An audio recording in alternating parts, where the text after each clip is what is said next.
On October 1st, 2021, prominent billboards and displays around the world began displaying the number 30. Although the message surely went over some people's heads, both literally and figuratively, it was easy to interpret for fans of English singer-songwriter and pop sensation Adele. Those two simple numerals announced that her fourth studio album was coming soon, and the anticipation from fans, both hardcore and casual, was palpable. On November 19th of that same year, the album dropped.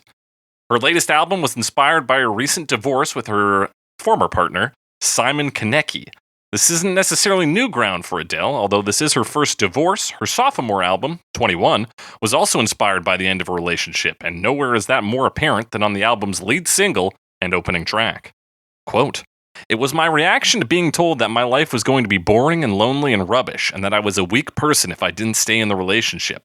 I was very insulted, and wrote that as a sort of fuck you," said Adele. The album also marked the start of Adele's working relationship with award-winning producer Paul Epworth. Adele was hesitant at first, but later called their working together a match made in heaven. It's hard to argue that, given that the pair managed to create a monumental hit single in the course of an afternoon. Epworth wasn't the only major player to influence the single that topped the charts in 12 countries. A Nashville bus driver is credited with turning Adele on to country music during the American tour for her first album, 19. The driver hooked her up with a CD of Wanda Jackson's greatest hits, and Adele began expanding her musical palette from there. The end result, which Adele describes as a, quote, dark bluesy gospel disco tune, end quote, is a multiple award-winning, inescapable piece of pop culture. If you've experienced a piece of media sometime during the 2010s, then there's a good chance this single was involved somehow. That's right, we're talking Rolling in the Deep by Adele on Cover Me.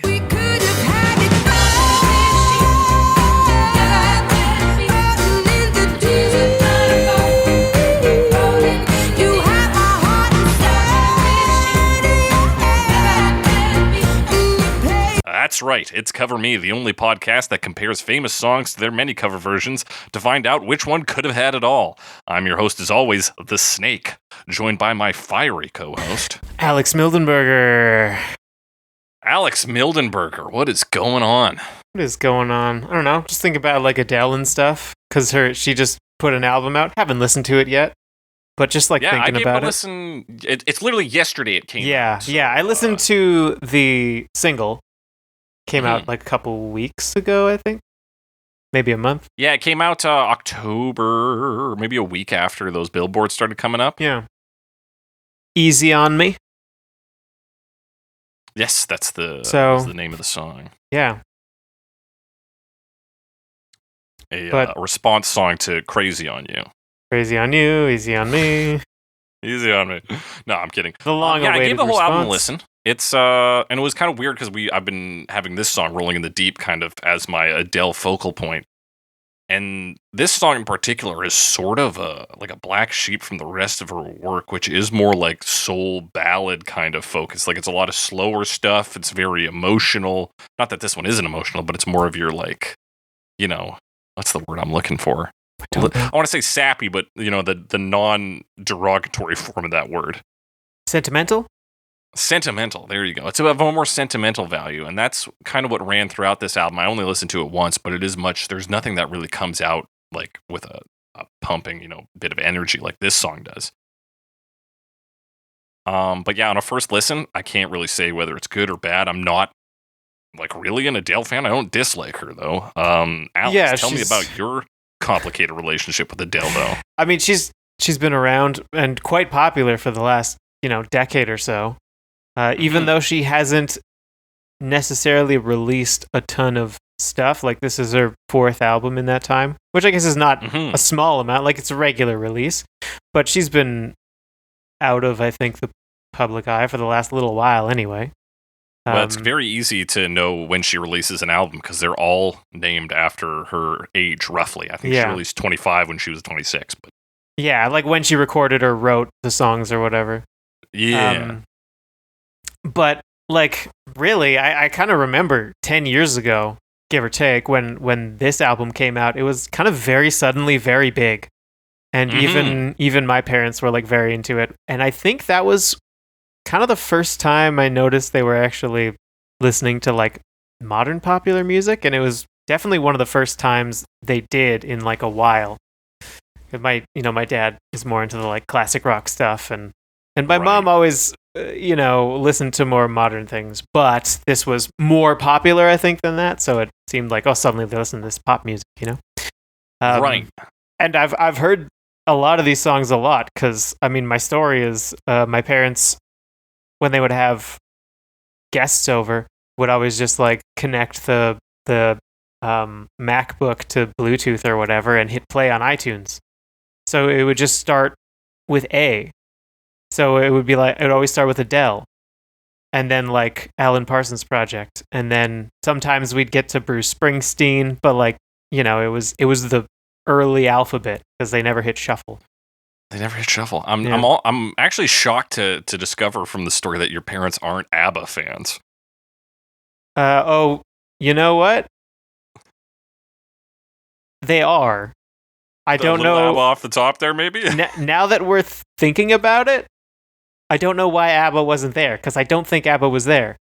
Maybe they didn't digitize that particular CD, or maybe they didn't have the CD yet. I don't know. Because it's and too much of your story is alphabetical for it to be like an album thing. Because numerically, Adele probably would show up before anyone as well. Because usually you do your numbers before your letters. That's true. Yeah, you've got these other A artists coming in the mix, and it always started with Adele. So that is very funny. So maybe they just didn't have an ABBA CD. hit play on the iTunes and just let it ride. Yeah, just let it go. It's just like to have something in the background, when people came over. And it would always be, I don't know if I swear they had 19, but like I'm looking at 19, I don't really know the songs on 19, other than I listened to Chasing Pavements, which is one of the like singles, and I'm like, yeah, I know that song, but I actually didn't realize it was Adele.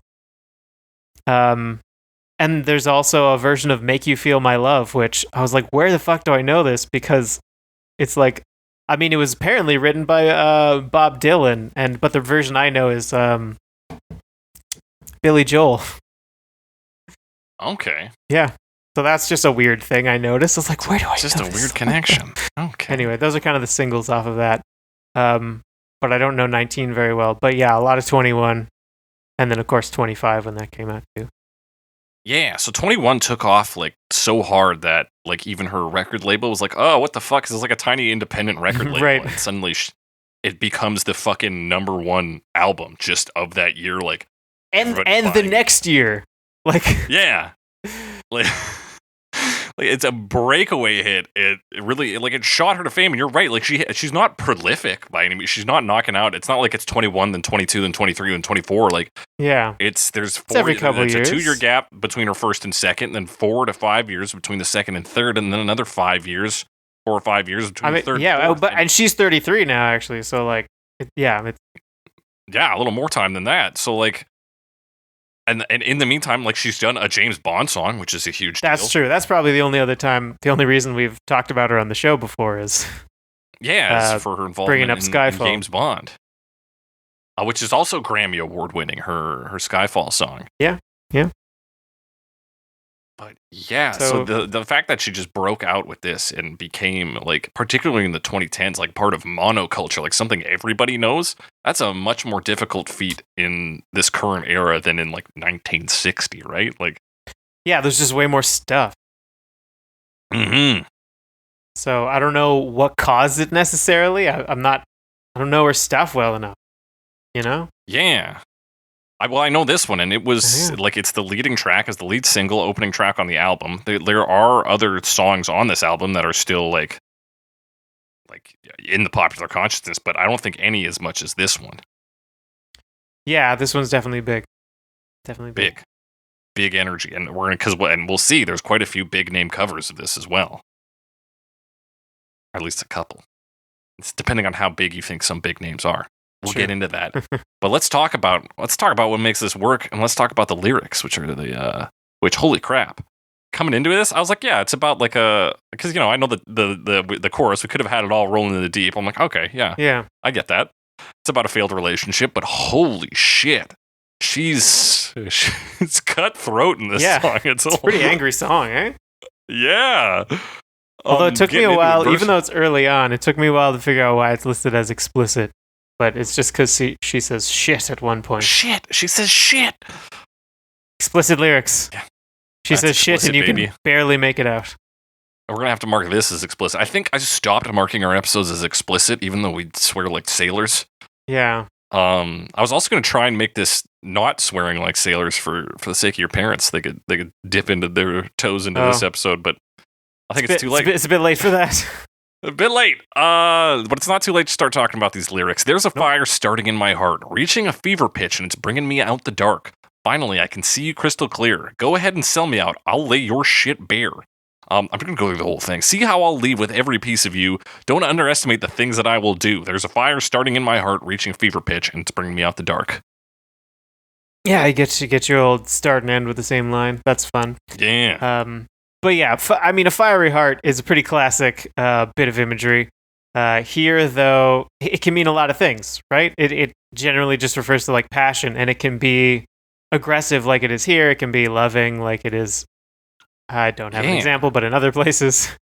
A burning ring of fire. Is it loving in Ring of Fire? It's sort of dangerous in Ring of Fire. Yeah, but there's fire involved. It's usually referring to at least passion of some sort, which can be like. Come on, baby, light my fire. That's where it's yeah, there passionate. You go. But like, yeah. But and it's also, you're right, it's angry here, and it's also illuminating because she says it's bringing her out of the dark, so it's an enlightening fire. Her anger is allowing her to see things as maybe as they were. Yeah, she says I can see you crystal clear.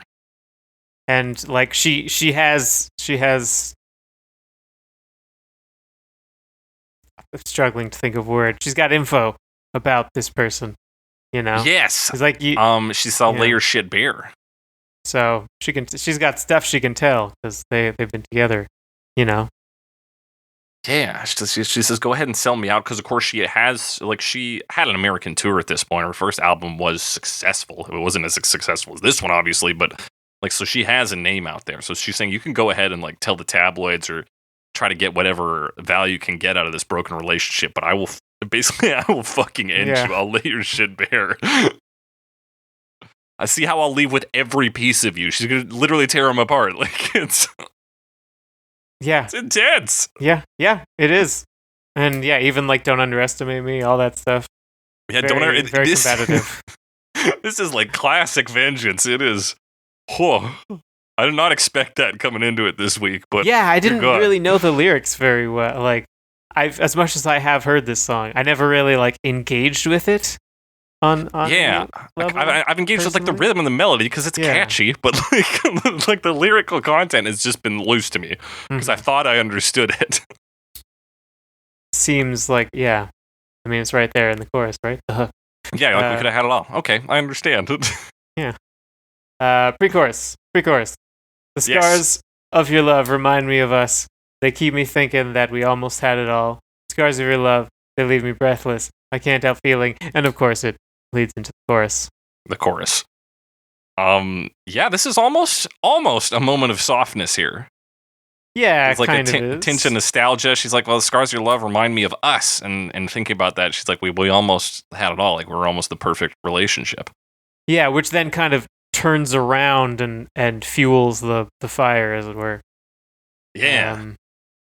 Once we get to the chorus. And of course, talking about scars. Scars being probably metaphorical scars about the pain inflicted and ending relationship and all that. Yeah. It's obviously a negative thing to have a scar. Except they look cool as hell sometimes, but typically they come from negative experiences. I think that's all really to chew on in the pre-chorus. So come to the chorus. And it really leads into that chorus. Yeah, I can't help feeling we could have had it all. And these backing vocals, man, I thought they were just like nonsense. They're the heaviest shit. We could have had it all. Brackets, you're going to wish you never had met me. Rolling in the deep. Tears are going to fall. Rolling in the deep. You had my heart inside of your hand, and you played it to the beat. With more of those backup vocals, yeah. Yeah. Yeah, so it's really like, that's kind of the root, I guess, of the anger, of the rage, is like, she thought everything was good, everything was perfect, or that the relationship was positive. Like, they could have been something good, but it was the other person who screwed it up in some way. So it's like this situation where you kind of put everything into something.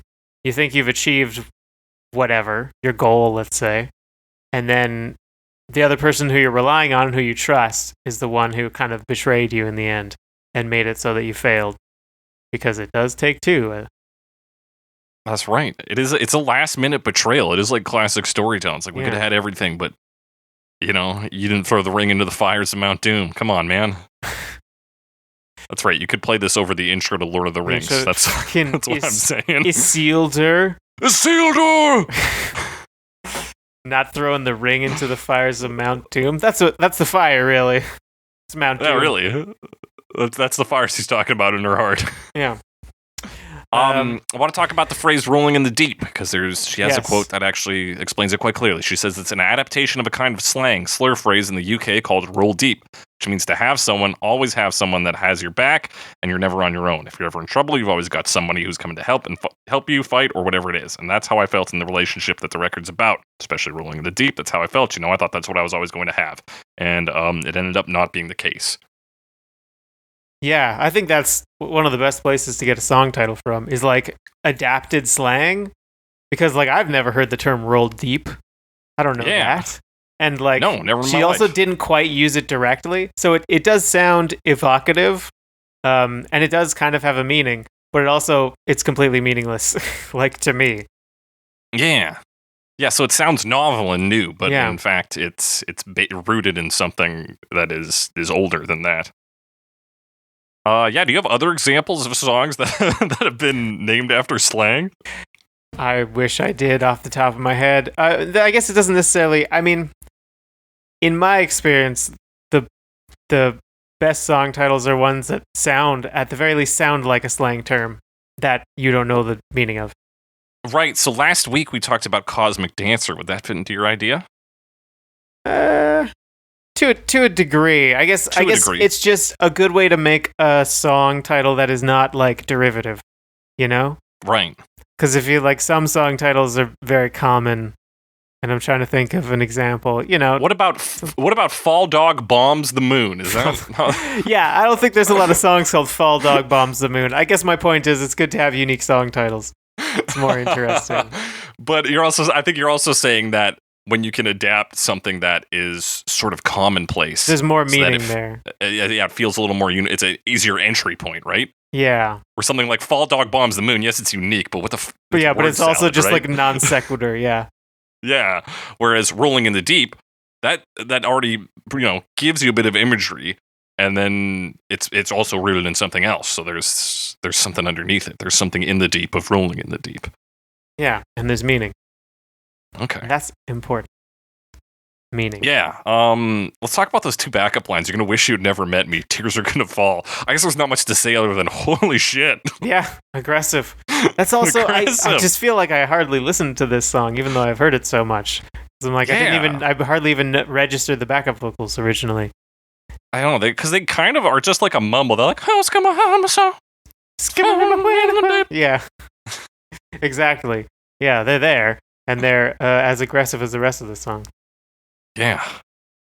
Yeah, quite aggressive. You had my heart inside of your hand, and you played it to the beat. That's a good little one.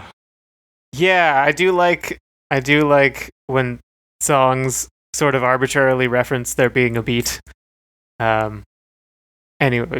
Anyway, even though hearts do beat, but it also just makes it sound like they're playing like a wood block that looks like a heart, or a heart like a wood block. Yeah, and that's the thing is like playing the heart. That's also some people think of that as the core of a human being. Yeah, it's the like, lifeblood. It's the source of, we call it the love organ. Playing me Maybe all we don't along. call it that, but it's typically symbolic of love.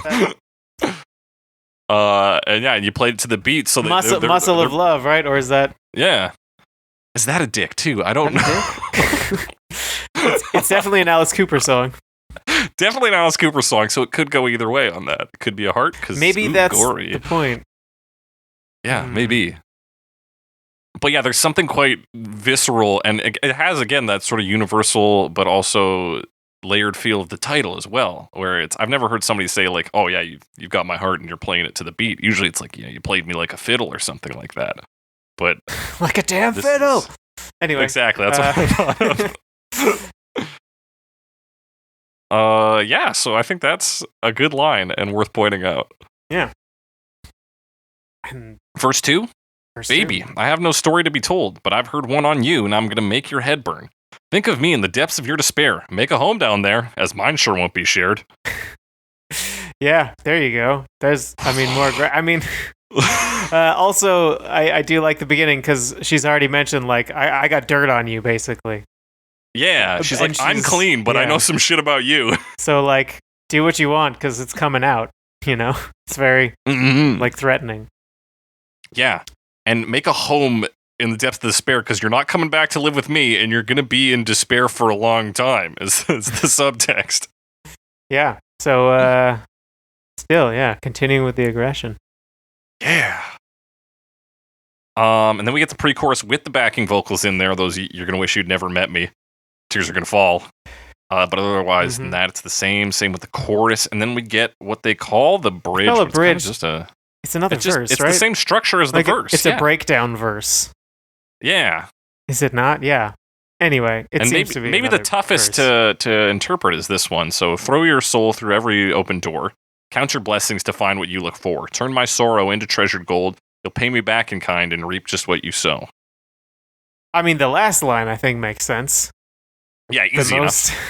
But the rest of it's very like poetic, I guess. We'll say, throw your soul through every open door. Yeah, what the fuck does that mean? It sounds cool. I guess, it does sound cool. I guess she's saying, like, take every opportunity you can, but you're gonna need to. This is like advice for the future, for the betrayer. Like, it's like, yeah, you're gonna have to, like appreciate what you have, because one day, like, you know, the bad things you do will come back to haunt you. We'll catch up to, and I think she's also saying that's where he fucked up here. Is like count your blessings to find what you're looking for. It was me you were looking for, dipshit. Like use this as a learning experience. Almost. Like, particularly the third line, turn my sorrow into treasured gold. Like, you could get something good out of this, but you have to, like, learn. You have to put in the work.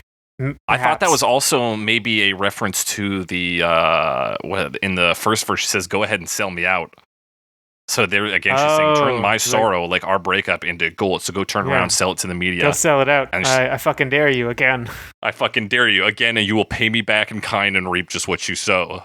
Yeah. Essentially, those two lines translating to "try me, bitch." Like, yeah, that's more in keeping with the song. I'll admit I was grasping a bit. Yeah, but there is something. There is almost a lesson in here, though. You're right. She's like, listen, you're gonna have to, like, you're gonna throw your soul through. So I guess I feel like it is more a threat though than a lesson. She's like, go throw your soul. So like your truest being through every open door. Which to me is like take every opportunity you can. That's what I'm getting out of it. Yeah, I think so. And I think she's saying that you're going to be miserable in that. She's saying count your blessings to find what you look for. So you're going to be doing a lot of searching out there, but you fucked up. Yeah, that's what I definitely still like look at that second line as that. Like if you say count your blessings, like, you know, be appreciative of what you have. Right? Like that's usually what that means. So it almost seems like some advice for the future, and then perhaps another threat. It's like, but don't step to me, because I'll fuck you up. Yeah. That's really is. I mean, the back two lines are really the important part. Is I will fuck you up if you step to me. Which is a lot of this song. Yeah, you're gonna wish you'd never had met me. Yeah, and you are gonna cry about it as well. Tears are gonna fall, and I don't think they're gonna be Adele's. No, her tears are on fire already. No, that's the rain. That's the rain. Yeah, that's a different track. Yeah, okay, never mind. Hey, no sweat. It was a good connection. That's it. That's really it for unique lines in this after the bridge. It's all sort of variations. We could have had it all. She says you played it to the beat at the end. Yeah, kind of like repeating. Yeah. Kind of like you're looping it, which we actually, I think, see that legitimately later on. So. Yeah, I think we do. Yeah. Whew, what an intense song. Yeah, it is. It's still hard for me to like make a judgment of it because it just feels so ubiquitous. I'm like, yeah, it's just a song. that exists, that happens, and it does its thing. It exists as it is, kind of. Yeah, it's If so like that makes sense. like massive in its presence. That's Yeah. like, well, yeah, it's rolling in the deep. Like what else is there to say? What Rolling else in is the there deep. to say? It is rolling in the deep. But yeah, it's got a really strong like hook in the chorus. Yeah. Obviously it's an extremely successful song, Mhm. and I think certainly the vocal performance backs it up. Yeah. It's worth mentioning here that Adele credits Paul Epworth with a lot of the sort of the reasons this is successful. She says, quote, "He brought a lot out of me. He brought my voice out as well. There's notes that I hit in that song that I never even knew I could hit." So I guess Paul Epworth knows how to bring a vocal performance out of a person. He's True. also, I couldn't find like a really solid source on this, but apparently credited with telling her to do like a more fiery song. Like she came to him, she'd done some writing, came to him, she's like, I want to do a sad ballad about my breakup. He's like, nah, let's Do an do angry something ballad angry. about your yeah, breakup. do an angry ballad. He's like, all Whether right, that's but true or only not, if I don't can know. get an explicit label out of it. She had crap in the original version. She's like, change that to shit. Sounds cleaner. Where's she? She's British, right? Yeah. She is British. Oh, she's just from London. Okay.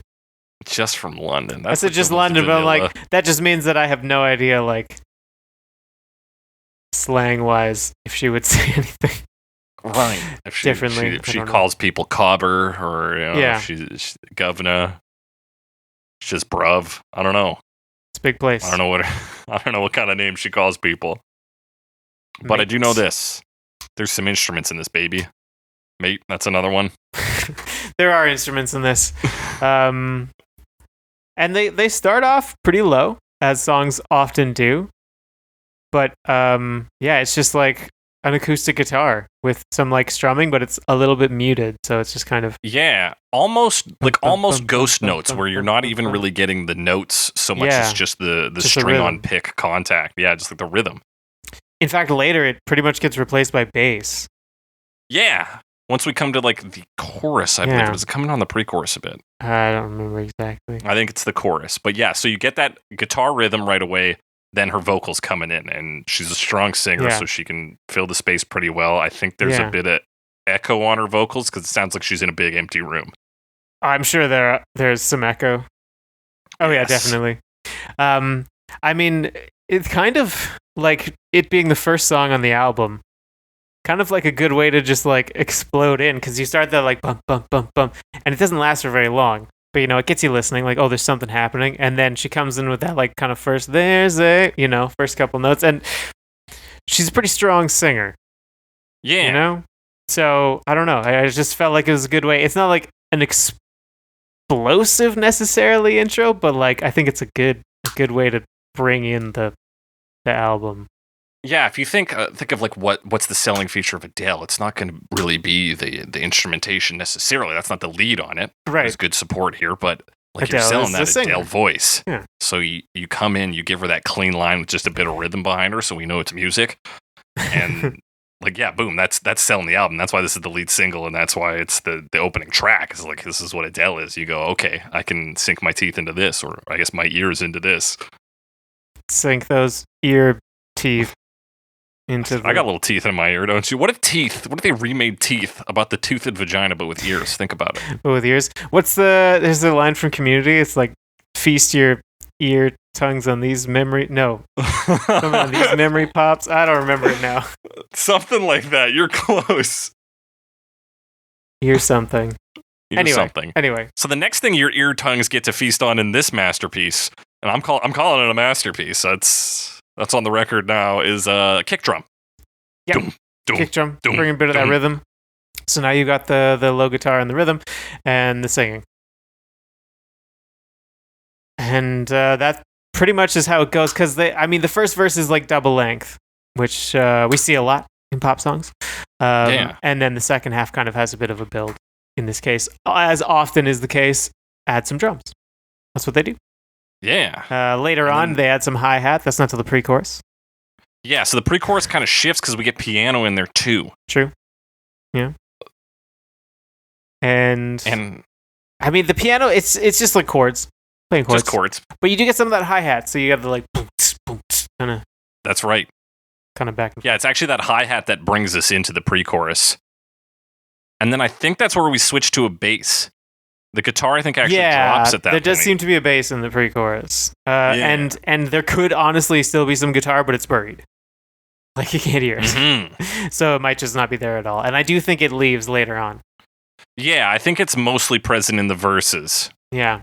The other thing, so the songs we've talked about for the last couple weeks haven't really had like a traditional build. This one does bring that back. Honestly, we haven't had, like, the last song we've talked about with like a really big build in it, like a pop build, is probably Firework. Yeah. Because like the last couple weeks have been like chiller songs or more like constant songs. Yeah. But yeah, Firework. This one does your pretty traditional like verse, ramp up in the pre-chorus, and then of course the opening line on the chorus, as people know, is explosive. Yeah. Oh, absolutely. Not just the opening line, but the way the shape of the melody is interesting. It's a little I don't know, it sounds cool. I don't know what all the intervals are, but it's not stuff that you hear in a lot of like basic melodies. I don't think. Yeah. And it might just be her delivery, honestly, but that's what I get out of it. Yeah. It's pretty goddamn unique. I mean, we're going to talk about some cover versions later that have some classic divas singing them, and the approach is different. Yeah, definitely. But then I mean, this chorus, yeah, it's like, it's a good hook though. We could have had it all. And then she holds that all. And then in Rolling in the Deep goes into that falsetto. Like, it's all very distinctive. That's right. Yeah. And so like when she's holding, you get the momentum carried by those backing vocals. So yeah, there's a driving presence in this song particularly, and there's never a dropped moment in terms of keeping momentum going. Or not much, anyway. Yeah. Not much. The piano also, like, this is their, like, pop piano, 8th note chords. Yeah, which is kind of the same rhythm that the guitar was doing before, but there's a little actual, notes to it. It sounds a little more musical. Yeah, it's, like, more resonant, I guess. Yes, that would be the word for it. The other thing I kind of thought about the chorus seems to really come out explosively, and it doesn't, like, shrink away, but it's not as explosive at the end. So it's a bit of a drop, sort of energy-wise.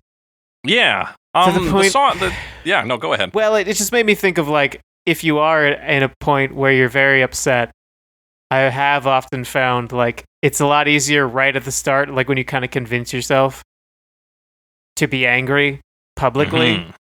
You kind of burst out with a lot of energy, and oftentimes that can fade by the time you're done doing whatever you're doing. Yeah. It's hard to keep that up. And I did kind of think of that in this song. It's not not a really strong thing. It's kind of more subtle, but because you're right. She's like hard off the bat, and then it goes, and then it spikes up again, and then it goes. Yeah. Because it doesn't then like go up and up and up and up. Yeah, it does peter out a bit. That's why the title "Rolling in the Deep" had me think of like the ocean for some time. I was like, maybe the song's about the ocean. Rolling in the That's deep, another reason. Waves. That's another reason it's an evocative title. Yeah, because it almost sounds like nautical. Yeah, because like rolling waves in the deep, like the deep is what people call the ocean sometimes, or like at least the underwater parts of it. Most of it. I mean, the whole thing is deep. You might not also be deep, which is ideal. Yeah, that's right. The deep part of the deep. Yeah, it's ideal to be in the shallows, the top parts. Yeah. There's a few other changes throughout, I guess there's another verse in there somewhere. Yeah. Yeah, it's pretty classic second verse where we've adapted some of the jumped up components. We got that hi-hat and the drums now. We got some hand claps going. Yeah. It's a more energetic second verse. Yes, they're bringing those hand claps. The hand claps kind of continue for the rest of it. Yeah. The guitar is back doing its rhythm. The piano is in. Like, all the instruments are pretty much in. And yeah, with the drums getting a little more intense in the second half of it, and then you come to another chorus after that. Yeah, well, I mean, and then the pre-chorus in particular, Pre-chorus, of course. I mean, we talked about the hi-hat before, but the hi-hat's now gone, but it's clapping instead. So it's like she's got backup almost, like everyone's on her side. Yeah, and she has literal backup on that pre-chorus as well. True. Yeah, that's the pre-chorus with the backup singing. Mm-hmm. And then I think the second chorus was the same. Like it's still just like a big chorus. Yeah, it really is. It's the build-up to that chorus that is more intense, and you kind of need that because, I mean, otherwise it'd just be the first verse again, and it's like, okay, we can't really come back down to that after how high we've gone in this chorus. I think that's too far. Yeah, it's definitely you got to play around with that intensity. Mm-hmm. Because it's almost like I've been reading a book on like storytelling and screenwriting, and it's just like that's your first verse is like the initiating incident. You can't really go back to ground zero after we've been swept up into this world of Adele's righteous fury. Like we can go lower than the peak, but we can't drop down to being like, and now we're back to just the guitar and Adele. Yeah, not I guess in this sort of a story anyway. No, there are times when you can do it, but it really rests on the intensity, especially with all the like fire imagery and stuff. Yeah. And beating hearts. Not just beating hearts, but beating a heart. Yeah, like in somebody's hand. Yeah. It's fucking gross. Yeah, some intense stuff. Lots of blood. Yeah, there's that chorus. Then there's another verse, which I still think is a verse. I'll call it a verse. This is your breakdown one, but like it breaks down to big percussive rhythm, right? It doesn't break down to the guitar. It breaks down to a thumping heartbeat. Yeah, true. I guess it's kind of heartbeat like, and claps. Yeah, if you've got a heart murmur because you got those claps in there. Yeah. There's also actually what comes in here is an electric guitar playing some licks. Right. So it's like a little bluesy here. That's where we start to get like that real. Yeah, I mean, I guess the rhythm guitar at the start is bluesy too, but this is where you actually get blues licks. You're right. Yeah, on like the electric guitar, electric blues, doing some licking, and then the other thing is that the backup vocals here, they're doing backup vocals, but they're not like they're just vocalizations. They're not like words. They're your more gospel vocals. Yes, we do get a little bit more of a gospel. Yeah. Sure. And yeah, that's kind of the breakdown bridge. And it goes into like a breakdown section, which is kind of like, it's not a pre-chorus, right? No, it's not a pre-chorus, but it uses pre-existing like lines. Yeah. It's kind of just like a breakdown. She says we could have had it all, actually. And then there's the backup singers. She says we could have had it all a couple times, and then it all. And then into a chorus. Actually, it kind of reminds me, because at the very end, like we do the last chorus, and then as you mentioned, they say you played it. So like there's some repetition at the end. But with this breakdown section, there's kind of some repetition at the start too. They sort of repeat the first line a few times, and then repeat the last line a few times. Which is really you could have had it all, but like you played my heart. Which is a common enough metaphor that I think that's pretty much the message of the song, the idea. Yeah, as you could have had it all, but you played around, you fucked up, and that's it. It's worth noting, like in that last, the sort of outro section where things are building to a big final note. We do get Paul Epworth on backing vocals as well. There are some deeper backing vocals in there. Yeah, I was reading like the personnel on this. I was like, Paul Epworth on backing vocals? I had to double check Adele to make sure that she also did backing vocals. Like, there's no way that dude went that high. Yeah. So he does some stuff in the ending here, but that's worth noting because I never noticed that before. Yeah, I still haven't noticed it.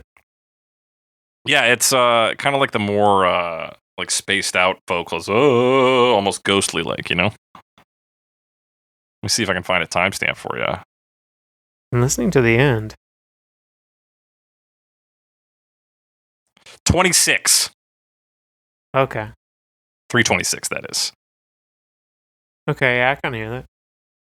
Yeah. Yeah, it's that. Whatever they say. Yeah, whatever they're saying. Yeah, I hear that. Yeah, so this one ends pretty big. The instrumentation ends just before her line ends, so we end on just Adele. You played it. Doing a repetition. Yeah. And that's it. Getting ready for the rest of the album. You're all fired up. Yeah, you're all fired up for, 30 minutes of slow piano now. I'm not sure if that's what it is. I'm sure it's more dynamic than that. But yeah, I tried to we were trying to decide what song to do this week, and we both set out to make a playlist to see just kind of what would be more dynamic. And I had Someone Like You. And holy God, it was just 10 versions of the same thing I could find. Very slow piano. Same shit. Slow piano. So I'm just, I'm bitter about that playlist. Now what I'm not bitter about is the music video. Music video. No. Also award-winning. Yeah. On it, like compared to a lot of the music videos we've done lately, it's probably the most interesting we've done in a while, quite frankly. Yeah. At least it has like some symbolism to it. Yeah, good imagery going on in here. And like some decent like camera work. Yes. Absolutely. Or like decent cameras, I guess. More than anything. Fortunately, not enough pot plants or canvas plants for my taste. Yeah, well, we can work on that. We can work on that. We'll see. See little baby Adele in this. Little baby Adele? Is that one of the pictures? No, it's just that she is like 21. Oh, she's just younger. She's just very young. She also looks very different because she's lost a bunch of weight now. That is true, yeah. Yeah. Anyway. So this music video, it takes place in this like big empty house. That's all like, I want to say boarded up. It's not actually boarded up, but like everything's covered in plastic and like sheets and stuff. Yeah, it like very it's much has abandoned like abandoned kind of feel. And I don't even know what all these sheets are for. It almost just looks like a renovation, like they're painting the walls. Yeah, they're painting the walls. Well, of course, they also have a room full of glasses of water in the True. In the hallway of the top floor. And then at one point, like when the drums start, it goes to the glass of water, and you can see them all like ripple. Yeah, that's very cool. It is cool. Do the like T-Rex Jurassic Park thing. Yes. With just a million glasses, which is neat. God, that would have been a motherfucker to set up all those. It would have been. They're all CGI glasses. I don't know. Probably not. Gotta be. No. But yeah, you see this drummer under the stairs in this, so that you can get a sense of the sort of scale of this building. It's like a large mansion. Yeah, of some I'm gonna kind. say Victorian. Yeah, I buy that. I don't actually know. I'm like, I'm not discerning English? as an architect. I wouldn't know. Edwardian. I have no fucking clue, man. Definitely, it's got a bit of Eduardo to it. I just heard. I heard something about like popular DIY in England in like the 50s, and they liked to cover up those paneled doors with plywood because they looked old fashioned. But now plywood flat doors look just like shit. Anyway, I'm getting off topic. So I don't. The point is, I don't know. It's old. It's kind of old looking, but it's like grand. It's big. She's in a big ass room. She's in a big ass room. Just sitting on a chair. Yeah. With other Worth chairs. noting here, a fun fact about Adele sitting in chairs, and this goes back to the recording sessions. I have a quote here from studio engineer Mark Rankin, who recalls how Adele laid her vocals for this song. He says, quote, "She would be writing, sat on the sofa with her dog on her lap. At one point, she goes, 'I've got something, let's give it a go.' So we swung a microphone around to her. She didn't move from the sofa, and she sang 2 takes of Rolling in the Deep. And that was it. That is what is on the record. It really was that good." That's impressive, because it's kind of hard to sing sitting down. Yeah. Like you're not at your best. And now I know she doesn't perform sitting down normally. No. But anyway, that's the fact that you're able to knock out that in 2 takes, sitting on your couch with maybe a dog on your lap. What are we talking, like a Great Dane? I don't know. But that's something. There's also something in this music video, and what that something is like a room full of like sand or chalk or something. It is flour, actually. Flour, that makes sense. And like a ninja dancing around in it. Yeah, some sort of warrior monk here. Yeah. So that is Jennifer White, who also choreographed that sequence, and yeah, she dances in this room kicking up white flour. Okay. Yeah. And yeah, what the symbolism is there? There's a lot of white in this music video. There is. Is there? There's the white on the walls. There's the white in that room. I guess so. Yeah, I've got a couple ideas. Okay, here we got. So we've got an empty house, right? Which I think is the most obvious one because we're talking about two people. They used to be together and now they're not. So she feels alone. Yeah, it's like the Natalie Imbruglia video feels for abandoned. Torn. For Torn, yeah. The glasses, I think, are symbolic of like a feeling of being like powerless or trapped because like it's hard to navigate through an entire room covered in glasses, even though, you know, it's a mundane thing. It's very easy to knock one over, and if you break one, suddenly you have broken glass, which is sharp, and you can cut. So, like, they really restrict your movement, so it's hard to walk around or over them. And that's right, yeah. And if you break one, you're breaking all of those. Let's be real. Yeah, because, like, once you do one, what's the point? Later on, there's a bunch of dishes that get thrown at a wall. That's right. And shatter, which seem to basically be, like, an outlet for this rage, this anger that she feels, which is and that's a domestic item, right? theme. This massive pile of dishware. Yeah, and all white as well. All white, and then Chalk Ninja possibly represents like a feeling of being mixed up and an inability to see the future or understand the present, because the dust in the air obscures everything. Right? That's it could be bit that. Of a stretch. Bit of a stretch. There's something. It is like the stirring up of something. Emotions. She's deliberately moving that flower and stuff. Maybe if we take white as sort of like a pure color, you know, it's sort of the ideal of the virgin, peaceful. Sure. You know, clean, calm, untouched, harmonious. And we're seeing white things literally torn apart or disturbed or, you know, chucked at a fucking wall. So it really is just like the ending of peace. Creation of chaos. Mm-hmm. This is the cosmic dance. This is the cosmic dance. This is the end of old ways of thinking. The rebirth of Adele? Of Adele. Hey. Who knew that we had a theme this month and it was just loose connections between the songs we're talking about? It's even the same month. I don't remember what days these are coming out. I think so. I think this should just be at the end of the month here. Oh, okay. Yeah, that's the theme of this month. The other thing that happens in this is like, not really, maybe fireworks, some kind of like sparklers or something. Yeah, because there's like a diorama of a model? city. Yeah. And then it kind of like shoots these sparkler things at it. Yeah. The city also completely white. Yep. I don't really know what that means. I don't know. It's this perfect order being torn apart. It's about chaos and order, man. That's all it's ever been about. I guess so. It also gets set on fire, so that's pretty major chaos. Yeah. And worth noting, going back to the flower ninja in the white powder room there, the ninja is of course in all black. So it's black, disturbing white. So you got opposites going there too. Okay. I buy it. Yeah, the thing is that there's no real through line story-wise here. It is mostly just like imagery. Yeah, it seems to be, which I may have missed some of, because that's usually what happens. Yeah. You miss some imagery. That's how it goes. Well, yeah. That's what makes it fun to watch things more than once. Hey, so they keep telling me I'll never watch the same thing again. That's true. That's probably true. I watch something once, I say, that's enough. They're like, you want to see that again? No. No. I got out of it what I needed, which to see it once. All right. Yeah, that's the music video. So it seems like there's a little more there. Like they were going for something. Definitely has that feeling about it. Yeah, and it's visually striking. So even if you don't like understand it at face value, there's enough moving pieces that you're like, no, I'm interested. Yeah.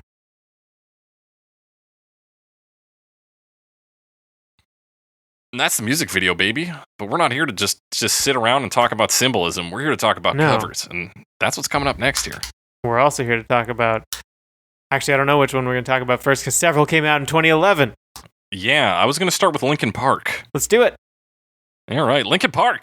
2011.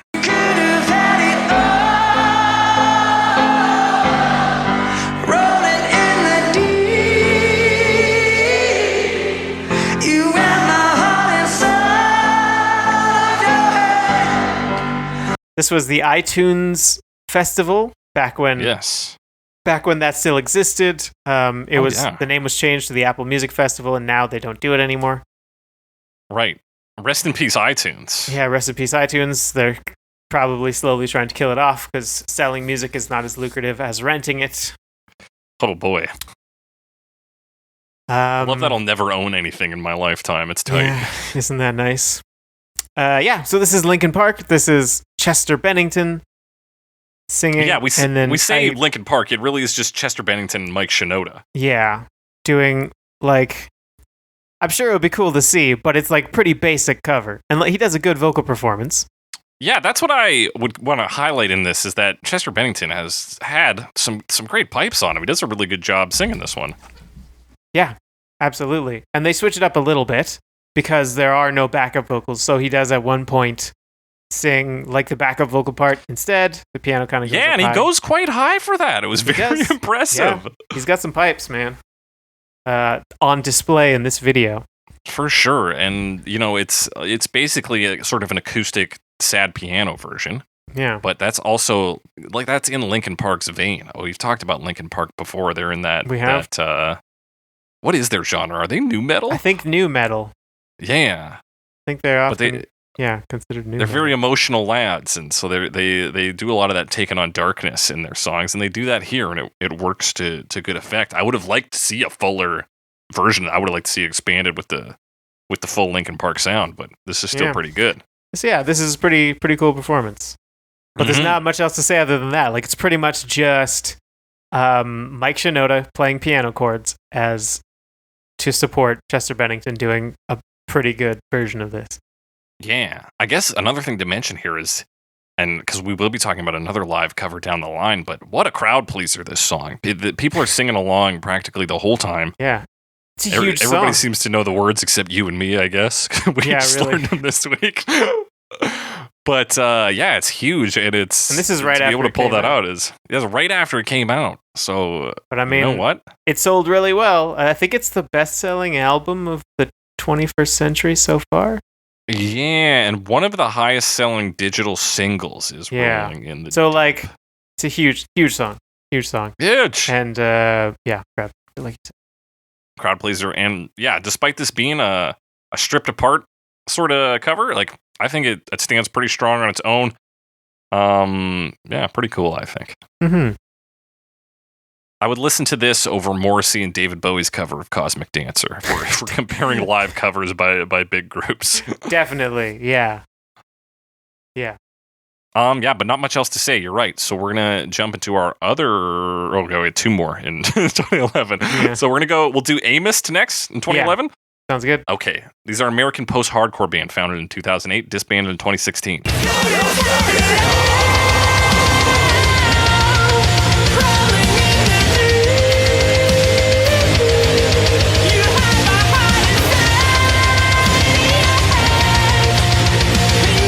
Yeah, I looked them up, and I think post-hardcore is the right term, but apparently they're closer to metalcore after a certain point in time that would include this time period. I don't know. Okay, this is their era. Yeah, it does sound like something this John is more Bell would listen metalcore. to. Yes, but I don't know the genres that well. Yeah.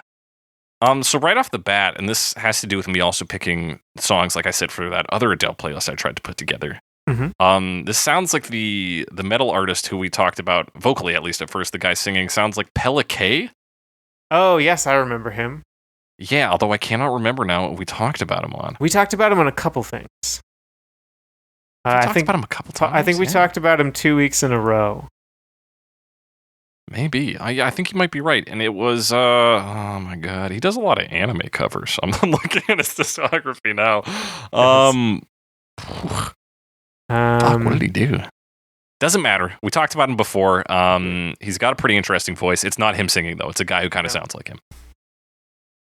So not worth getting too deep into that, but just something I noticed. So it starts out with, a more traditional, heavy metal, kind of high voice structure. And you get, of course, that rhythm guitar. With the high voice, it really starts... all of Pelican's albums have the same artwork with different colors in the background. Sorry, Royals was one of them.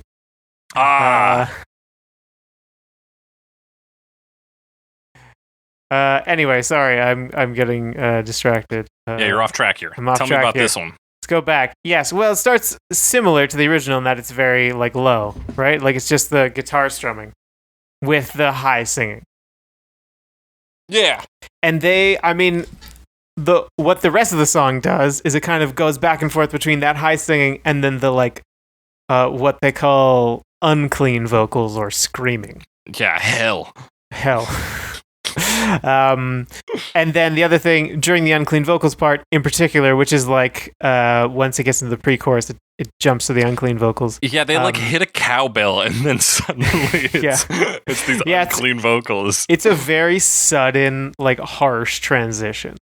Yeah, it really is. And that happens a couple times because they do these unclean, these screamed vocals, and also like metal stuff because they bring in like heavy like double kick pedals and like chugging distorted guitars, all that stuff. It gets very heavy for a while.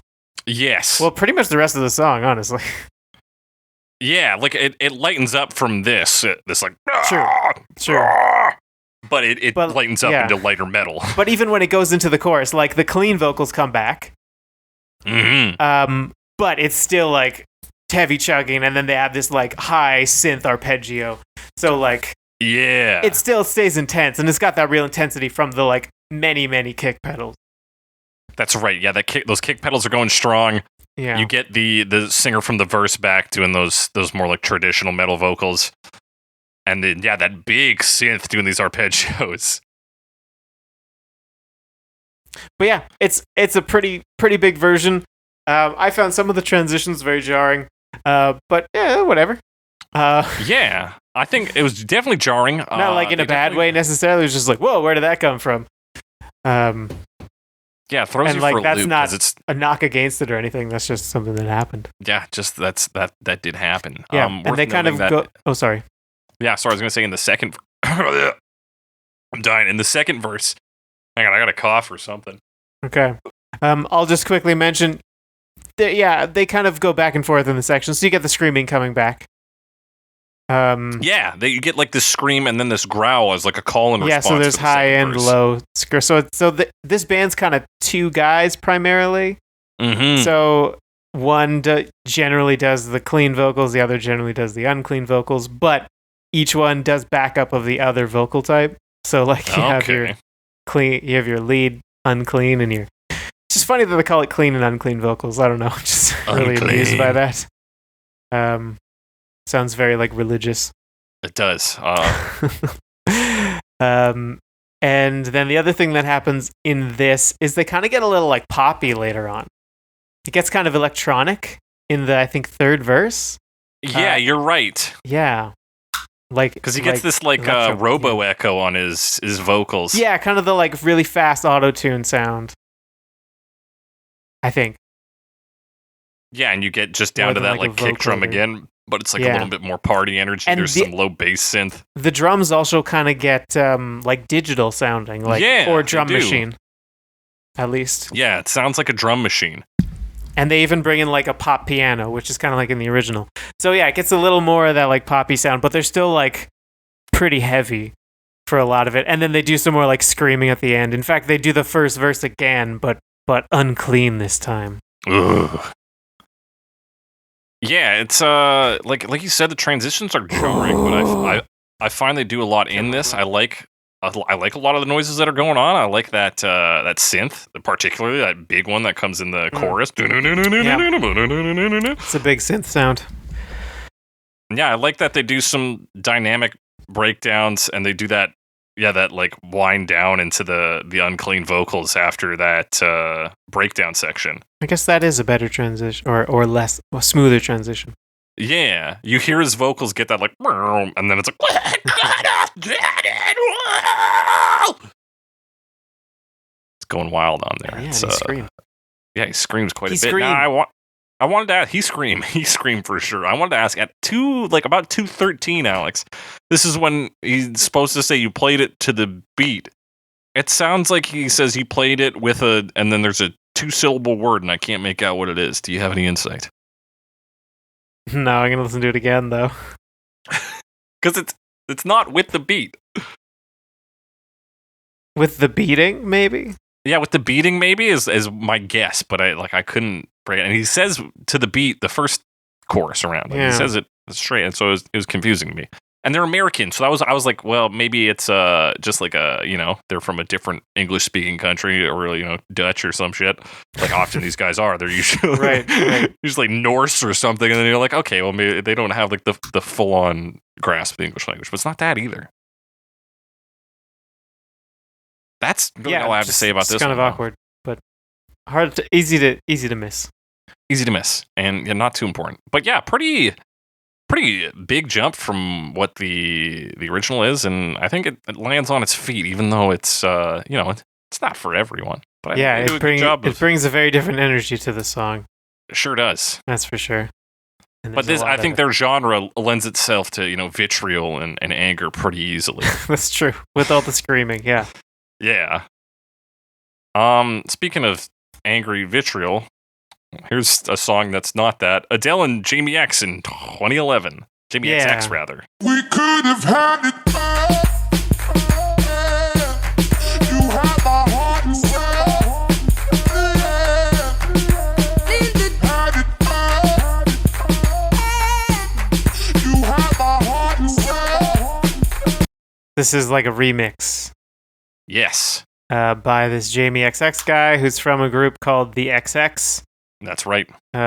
Which I looked up because you said it was weird how they said it, but it's actually just the XX. It's just the XX. It's like, don't say double X. And I was like, okay, I wasn't gonna. Fine. I wasn't gonna either. I could swear to God though that my sister, she like showed me their music video once, and I listened to it. I was like, oh yeah, I've been listening to that song by the XX. She's like, that's not how you say it. I was like, okay, I'm never gonna listen to this band again, and I'm gonna kill myself.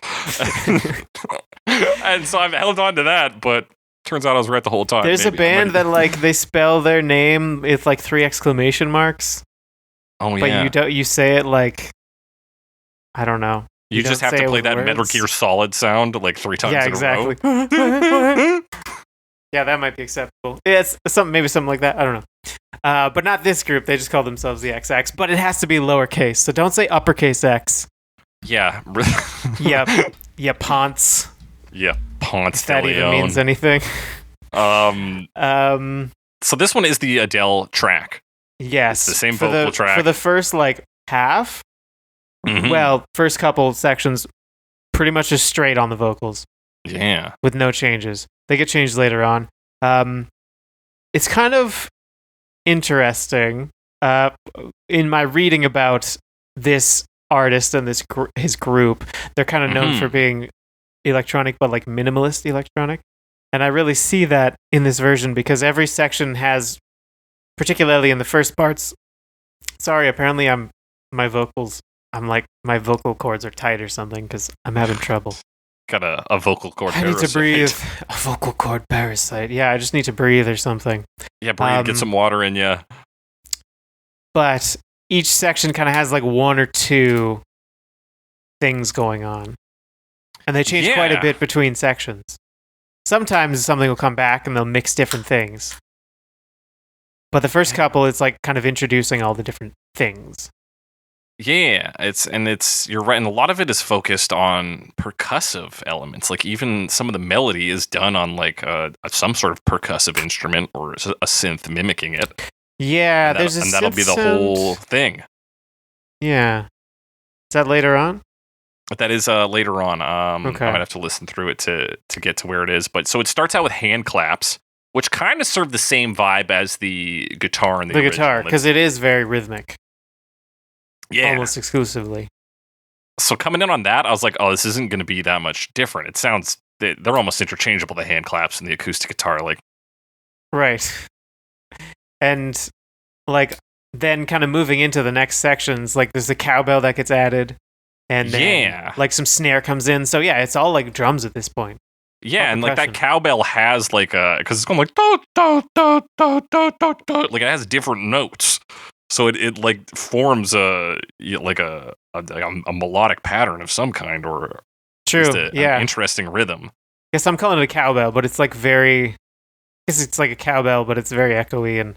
Yeah, I mean maybe it's not a real cowbell, but it is. It seems cowbell. Yeah, it is something percussive, and it's using it to sort of fill both the plain percussive element of drums. Not to say drums are boring, but just that like here's the beat roll, but then also giving it that resonance to sound like what someone arrogant might call music, as opposed to just a beat. Right. I see. Like it's a melody. Yeah, like it is more melodic. I hesitate to use the word melody because sometimes I feel like I'm using it out of the strict textbook context of melody. I suppose. I mean, basically, the way I use it, and I think might be the correct definition, melody just refers to consecutive notes, and harmony refers to simultaneous notes, basically. Oh. Like at their very core, a melody is just like a series of notes. Fair enough. Now, if I say something is melodic versus rhythmic, it's just that it sounds like a note versus it sounds like a beat. Well, then, yeah, I would say that this hits that space between melody and rhythm. Yeah. Yeah, and I mean, drums are tuned. Not everyone tunes their drums, but you can tune drums. You can tune a drum. I don't know. I think some people actually do it, and they're like, we got to tune these drums to the right key, which is weird. It's wild. Yeah, I've never met a drummer who does that. I think it's something some people do anyway. What else happens? Right, and then that's when we start to get the kind of effects on the voice. We get chopped and we get screwed. We're chopping and we're screwing. Really, yeah, it's like dropping the pitch. Yeah. Way down in that chorus. Yeah, it comes out of nowhere. It comes out of left field. Sounds like a Goron from Legend of Zelda on N64.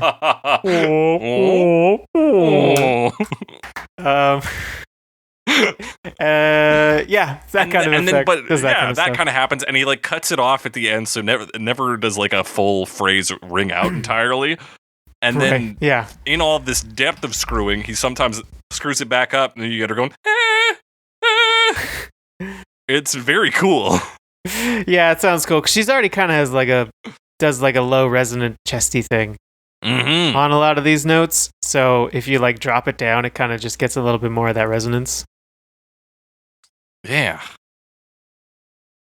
And then right next to each other, be like, you could have had it. You could have had it. It's very very different from the original, of course, and you get that cowbell back in that dun, dun, dun, dun, dun, halfway through there to fill out the space a bit. Yeah, and then even some more. Okay, I think I'm jumping too far ahead. I'm thinking of the next section with the other synth. Yeah. Sorry. Which we get that. We do get a low synth though in this, just a kind of bass thrum that fills out the bottom end a little. Yeah, and then so let's jump to this next part if you'd like. Yeah, well, as it moves into the next section, it's just kind of a cool synthesizer, very mellow wave, which is kind of on the triangle end usually. I was messing around with my synthesizer, and it sounds like triangle, but towards a sawtooth. Sawtooth is more aggressive usually, so it's got a little bit of that bite, and then quite filtered. But it still sounds fairly mellow to me.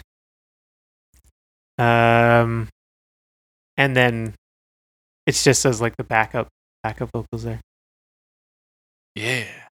So we get a space there, and I believe that is where, because there are two versions of this. We're talking about just the Adele and Jamie XX one. Yeah. But during this sort of break where it's just that synth and these backing vocals, there's a Childish Gambino verse in another version. So Childish Gambino, aka Donald Glover, raps over this. And we're talking about 2011 Childish Gambino, which is very different from current Childish Gambino. That is true. He has much more nerdcore roots. Yes, at this point. He's very nasally. Is he still? I didn't actually listen to that version. Yeah, he's dead. So he breaks in by saying swag really loudly. Okay, yeah. I guess 2011 was that. Okay, no, when swag was popular. Yeah. It would have been right before I heard about it. So yeah, when it was actually popular. Exactly. So he raps a verse about, it's loosely related to the concept of the song. He talks about a girl who's left him and is going out with hipsters, but he's like, oh, you're gonna hear this song, you're gonna hear me over top of Rolling in the Deep at the club, and you're gonna text me afterwards. He's like, because I'm cool now. This is like whole thing. That's kind of his whole early rap career. That was like, you think I'm a nerd, but I'm pretty fucking cool. Yep. Yeah. There was a lot of that. I'll admit I don't know it that well, but I'm remembering some of that. Yeah, it's pretty wild. It's like age. There's nothing technically wrong with his rap on this, but you're like, holy shit, 2011 was yeah, especially like year. compare it to like his modern stuff, you know? Yeah. And it's like like because the internet even, which was not even that far out, but it's quite different. Yeah, he definitely has made some big moves in his, and then like his more stuff after that, which is like quite different, you know, more on the like soul side, almost. In some way. That said, I like first time I heard this one, I kind of dismissed it. I was like, okay, it's just that you add some random rap in. But then I looked over again, I was like, okay, it relates to the themes of like a breakup and being like, you're gonna regret this. It's just the Childish Gambino filter on it, so I think it's good. Yeah. Overall, right on. Good and dated at the same time. Yeah. So I mean, and the rest of the song kind of does various combinations of the things we already talked about. Right, like we have all various the combinations: here, the snare, the synth, the kick, the chop vocals. And yeah, like there's tambourine and stuff, and they mix and matches basically. Kind of fucks around, do some more like repeating lines with some pitch shifts, and then the end, like she repeats, "You played it, you played it, you played it." She says that, but I think like it sounds like they're just looping it. Yeah. At the end, at the very least, they're cutting some of it off. They may just be looping a different line. I don't know. I found it. I couldn't decide if I liked it or not.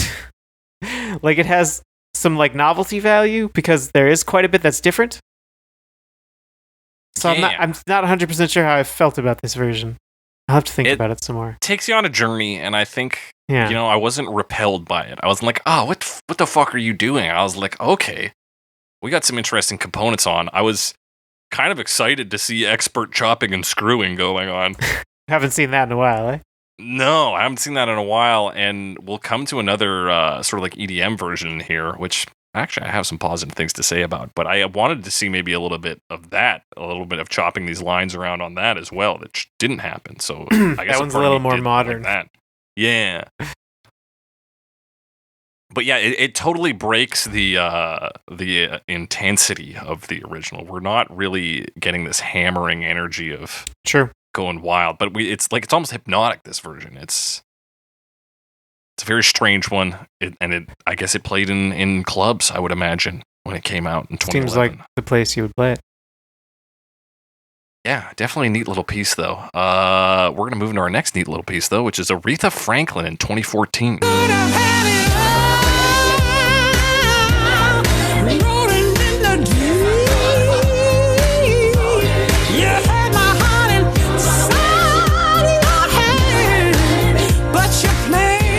Yeah.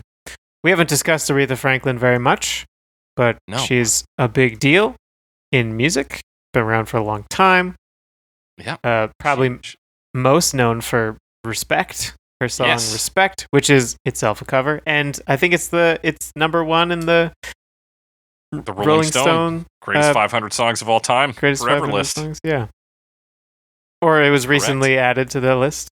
It was always on the list, but it recently took the number one spot. Yeah. Yeah. So cool. Cool. She's also passed away as of 2017. Yeah, so this is fairly late in life recording. This is 2014. Yeah. And gives it a different feel in a lot of ways, but does something similarly because I think there's some kind of influence of her kind of music. Her kind of style in the original. This is definitely in her wheelhouse. Yeah. But you're right, she is older in this, and that's maybe, I think, if a younger Aretha Franklin might have been able to stand toe to toe with the Adele version, but I think maybe just her being a bit older kind of took some of her edge out. It's odd. It's an odd version because they do some like more modern stuff on it, and I think it's a deliberate decision. Not one I necessarily understand though, because like there's some sections where they have some pretty heavy auto-tune on. But it's so noticeable. I think it's on purpose because like you can kind of change the speed of auto-tune, right? Right. The basic idea is you tell auto-tune like your key or whatever, and then when you're singing, it will change your pitch to whatever the closest note in that key is. And that key is okay. But you can change how fast it moves your pitch. So the faster it moves your pitch, the less realistic it sounds. And it sounds like robotic, that makes right? sense. Yeah. So this has that really fast scaling pitch change. So like if they wanted it to be like, oh, just sound like she's doing her thing, then they would have. Like if they just wanted it to be pitch correction, they probably would have turned that speed down, I think. Yeah, you'd think. So I don't necessarily know exactly why this decision was made, but there are some sections, and it's not on every section either. No. It's So, particularly I the don't know. pre-chorus I hear it on. Yeah, and it's interesting. Yeah, and I wonder Or if they're it- trying to get it to like makes match me the tone wonder. of their electric piano or something. But yeah, it's an odd choice. Whereas if you gave me Aretha Franklin, I was like, we want her to cover "Roll in the Deep," I'd just be like, "Here's a microphone, go to it." Like, I'm not gonna do anything to this. Just fucking record it. Because I don't think you need to. I think, and it's pretty clear to me when she's in the choruses and doing her just like high ad libs and stuff. Like, it's pretty clear that she's in her element there, and you can just let her have all the fun there, and that's what people I think want to come to this cover for. Yeah, absolutely. As like fact- the backup vocals are going, which are kind of in a more classic style here that you expect on an Aretha Franklin song, as she just kind of does her kind of thing over top. Yeah, of and it. like the horns come in on that chorus, or at least they lead us in. It's like that's what we wanted to hear. Is almost the I hate to bring this group up, but the Scott Weibo's Modern Jukebox or whatever his name is. Scott Bradley. Scott Bradley's Modern Jukebox, where it's we want the time travel back. Postmodern jukebox. Postmodern jukebox, of course, my bad. But yeah, we want to hear something that sounds like Aretha. The old school one, right? Did this, and even if she is older, we want to hear the instrumentation that reminds us of her prime. I think. Yeah. Which this has some like extra organ in it too. Yeah. So there's some of that for sure. Yeah, just not quite enough. yeah. I think It's it doesn't like.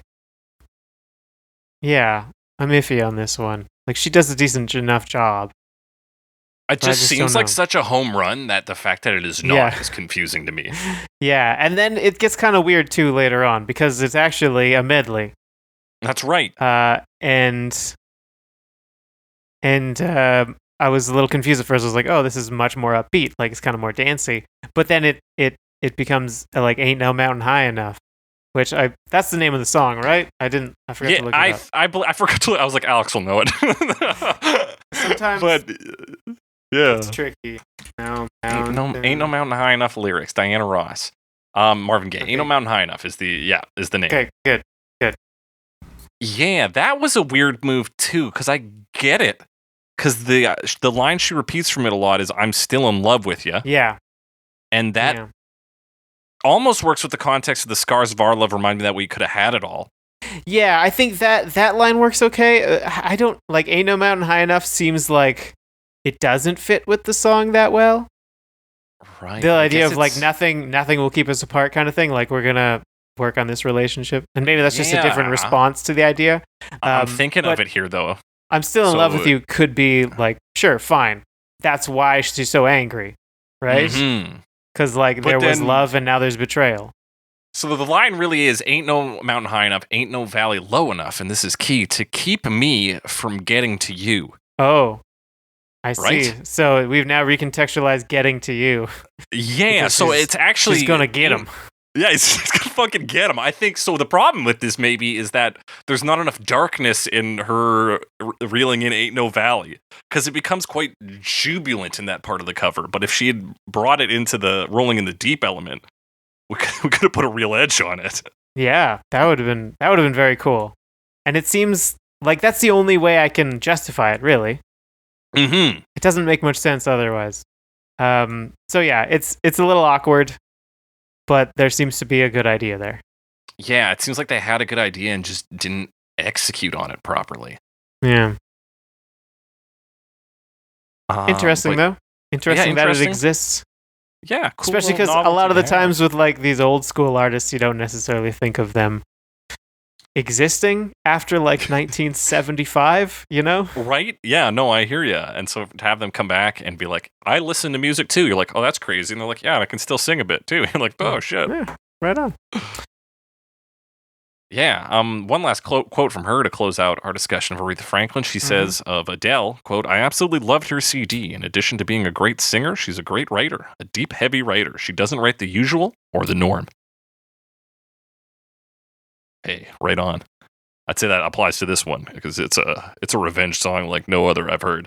And now, with a vengeance, we're going to talk about our next group, Greta Van Fleet in 2018.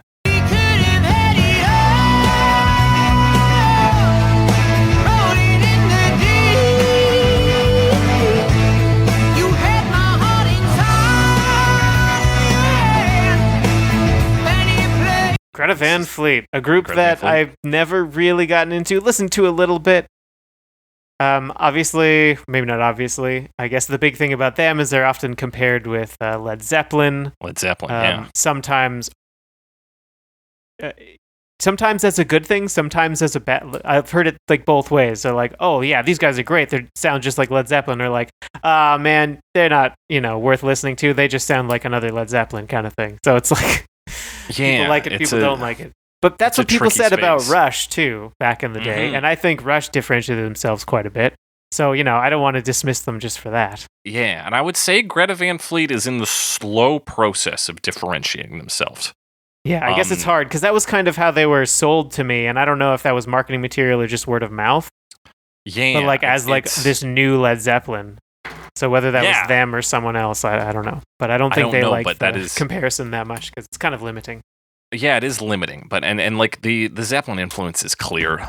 They're very technical players, and they pull on this sort of like old classic rock vibe. Like there's obviously the connections there. I'd say they're big. The thing they really have in their pocket that differentiates them right now is their vocals. Their singer has a very unique vocal signature. Yeah, but it's in the high. Zeppelin. It's in the high range, and I think that's. Once you have that, people are like, oh, that's Plant, that's Lee, Right. That's these guys. That old school, like, arena kind of hard rock. Yeah. I think you're right in that people compare it that way, but he's got, like, some kind of, country twang to his voice. They are American. They are American. He's got a bit of twang in there that resonates in a way I haven't, heard other rockers of that style sound like. I mean, right. I guess it's a little bit. I can see that. He's finding a niche with those vocals, and I think they're slowly working on that. I wanted to point out a song worth listening to. They just dropped an album this year called "The Battle at Garden's Gate," and the opening track on that, "Heat Above," I think he does a really good punch-in vocal performance, and I would like to see more of that from the group. Which brings me to my first criticism of this. Yeah. No, you've been trying to check out albums from this year. I haven't got to Greta Van Fleet yet. Yeah, get on that.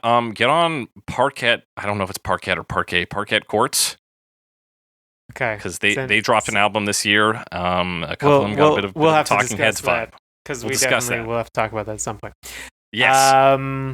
Anyway, this version, you have a criticism. Yes, right off the bat, I think they could have gone harder on this. Worth noting, this is also a Spotify session, so that's probably why they didn't go quite as hard as they could, but I think they could have punched this more than they did.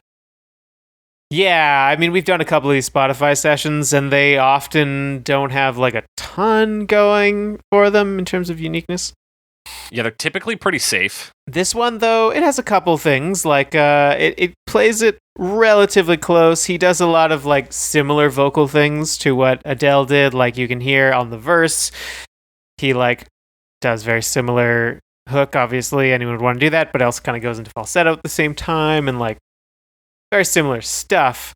But really the big change is their instrumentation. It's much more guitar based because they're a more guitar based heavy hard rock band. So you get more of that, and then they kind of bring in an organ fairly early on, pre-chorus. And they also mess around with it a little bit. They don't do the second verse. They do the third verse instead. Mm-hmm. And then they take out that third verse section where the third verse would regularly be, and that breakdown, and they just do basically an instrumental bridge. Like guitar solo, really. Yeah. Very bluesy. To the point that, I mean, that part in particular, actually, that made me think of like Black Magic Woman more than anything, like Peter Green stuff, like that like older blues rock, like really long solos at the concert kind of thing, you know? Yeah, with a bit of that like hypnotic feel to it that you get on Black Magic Woman. It's a little dark, it's a little spooky. Yeah, it has a little bit of that. Whoop! Sorry, I dropped something.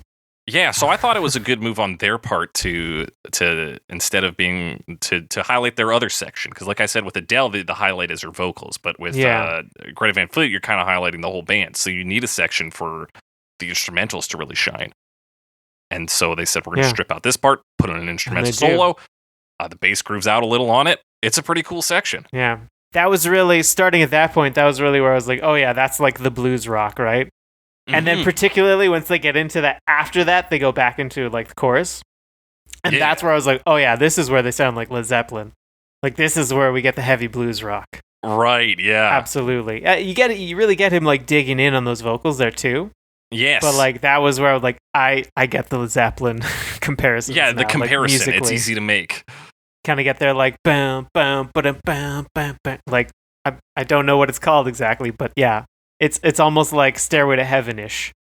Yeah, it's just they're hitting those similar notes or similar vibe or tone. Something in there is very Zeppelin.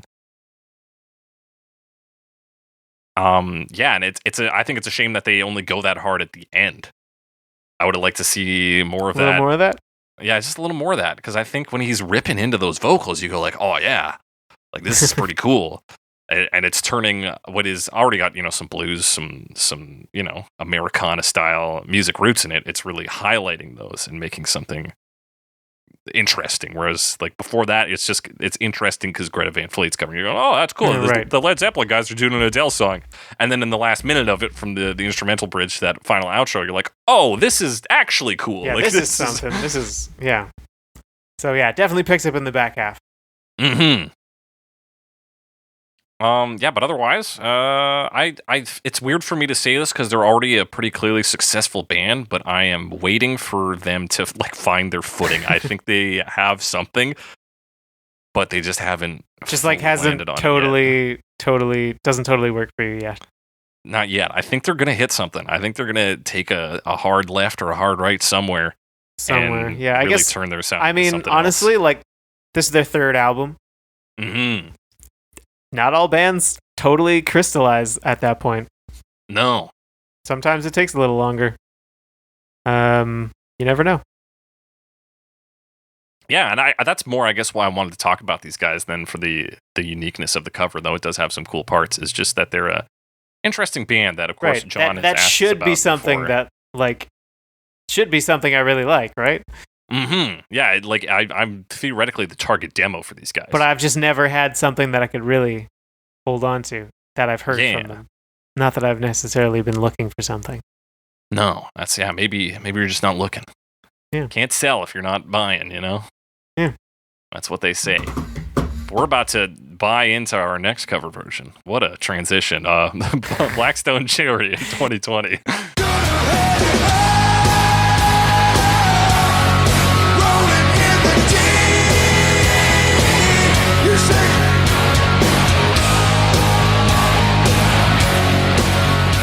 Blackstone Cherry. Blackstone Cherry is an interesting group. Not that interesting, but interesting for a couple of reasons for me that I will mention. And here they are. As we go, here's one of them. They're from Edmonton, but Edmonton, Kentucky. Not Edmonton. I was going to mention that too. The capital of Alberta, which is where I live. Capital. The capital. I used to think that Edmonton being the capital meant a lot more. Yeah. To the point that when I was like a child, I was like, oh, I was born in Edmonton. No, I was like, I was born in the capital. Just like to tell people that you were? Or did you think you actually were? I thought I was for some reason because my parents told me I wasn't born in Calgary, but they just meant I was born in like the Foothills Hospital. That's in Calgary? That's in Calgary. I don't know. They were weird about it. That's the same hospital that what's his name? Ted Cruz was born at. Oh, fuck. No, I was born in Edmonton. I'm going back to that story. Yeah, Edmonton.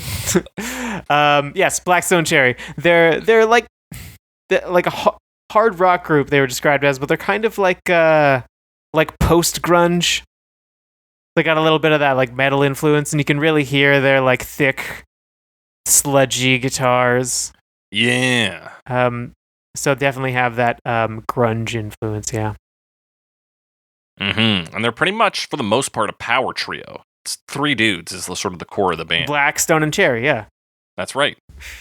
Is that actually how they No, I have no idea. the name? I don't think so. Oh, man. I thought I missed out on a key fact. It's Robertson, Wells, and Young.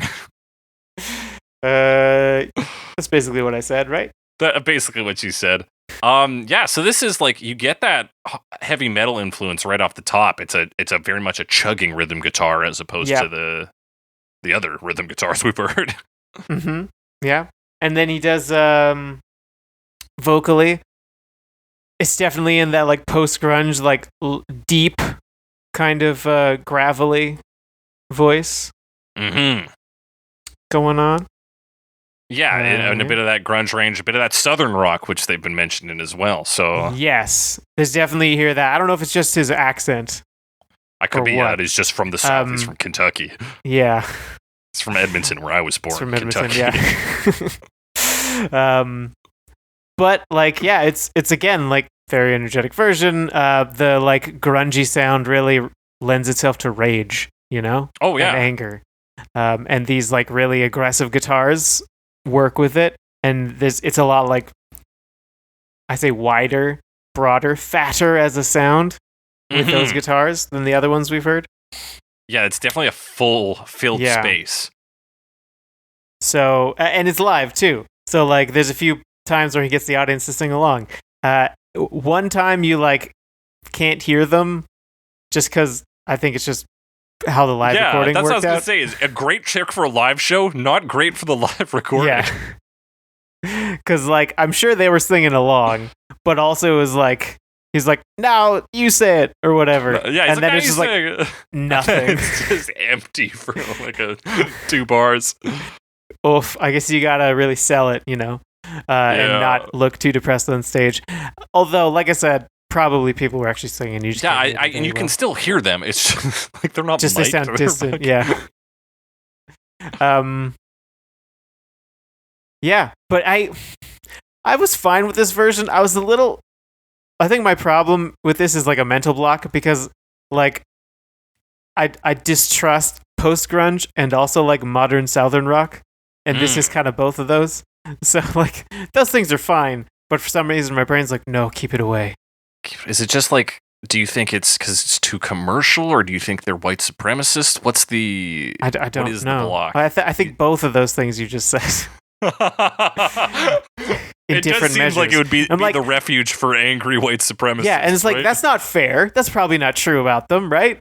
But yeah, because I think this is a good sounding version. They bring it into their genre. It's not groundbreaking, but it sounds tight. It fills the space. Yeah, and like if this was a genre you're really into, I think you'd really like this version.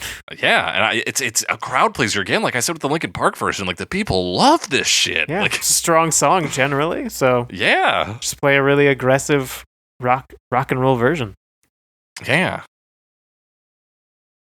But I also hear you. There is some regard me where I'm like, I'm not in the demographic, whereas I am in the demographic to listen to Greta Van Fleet, which is just like hippies, right? Dirty, greasy. Like this one, I feel like I don't have the right chip on my shoulder to get really into appreciate post-grunge and southern rock stuff. Yeah.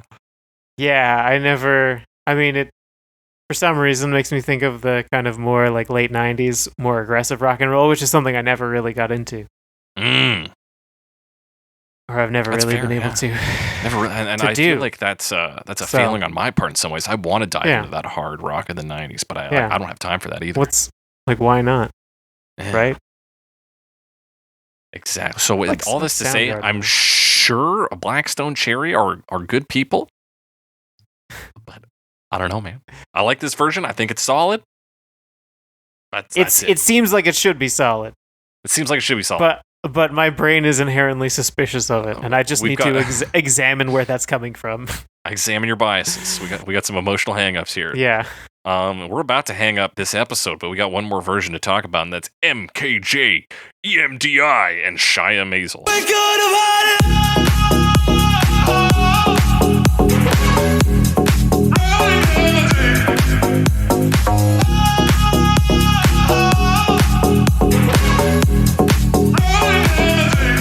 yes, who is not an acronym, but is I forgot to write where he was from, like New York He's from or Queens. something. Yeah.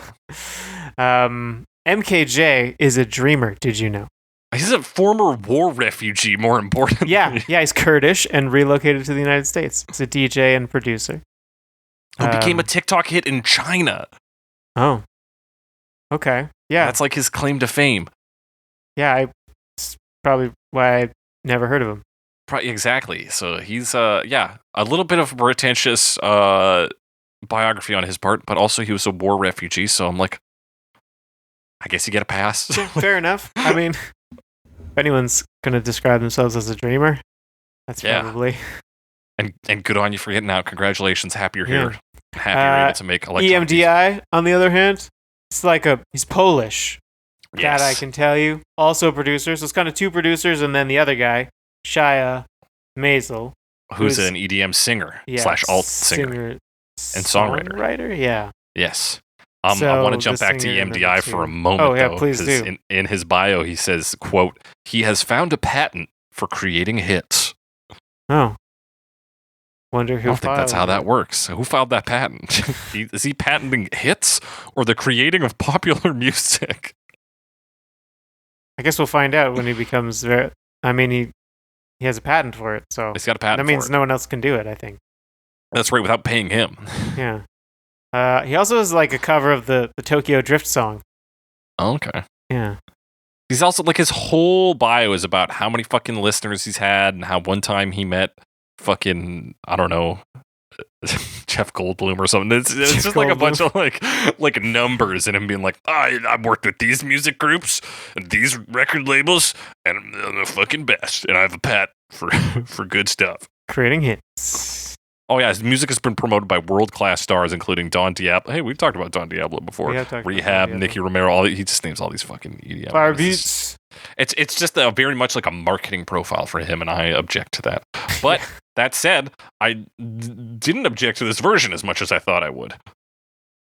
Yeah, as far as like dance version goes, it's definitely more like even throughout, I guess. Like it gets up and it stays up, you know? Yeah.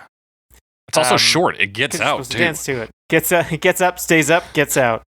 That's my motto. That's my motto. That is. Yes. So definitely more electronic versions, so you get more of the like, the synth arpeggios and like those like really kind of filtery, like high electronic piano chords.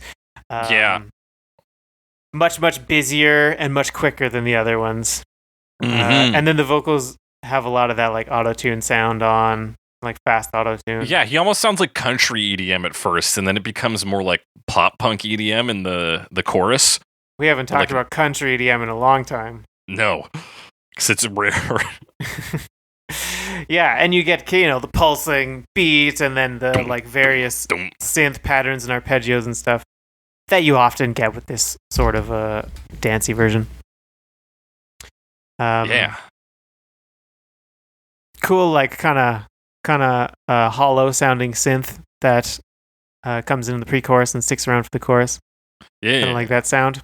Another odd thing they do, first line of the chorus, they do it like very monotone, right? So it doesn't have the jump up. Right, it's we're gonna have it all. Yeah, straight line. And kind of pretends that it did jump up by doing the like the and they break up he does that, and then it goes like, and then it goes rolling in the deep, and they kind of just focus on those two lines for the chorus. Yeah, it just kind of repeats that. It's kind of more of like a dance section, right? Like your dance breakdown. Mm-hmm. Yeah.